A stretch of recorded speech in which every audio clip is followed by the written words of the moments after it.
Здравейте, приятели! Тук отново ще ви покажем как работи нашия брейк клинър. Течен вариант и защо предпочитаме повече него, отколкото флаконите.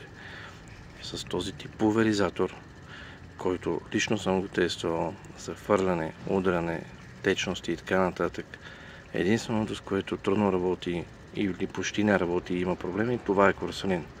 Но с брейк клинър, с обезмастители на водно основа, безконтактно, автошампуани, няма никакъв проблем.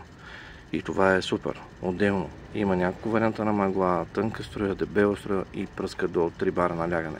Но важното е, че може да издържи много 10 литрови или 30 литрови туби от така наречения брейк клинър.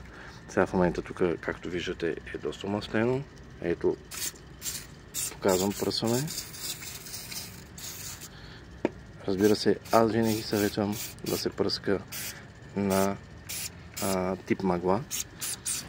Както виждате, малко пръска. Не с друго. Просто не знам дали ще се види, но почти няма течност вътре. Ето, то се чува, че съвсем леко плиска. В момента само ще му обърнем струята, за да може да го изчистим.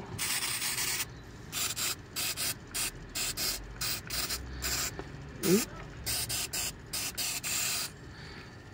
предполагам, виждате и какъв е резултат.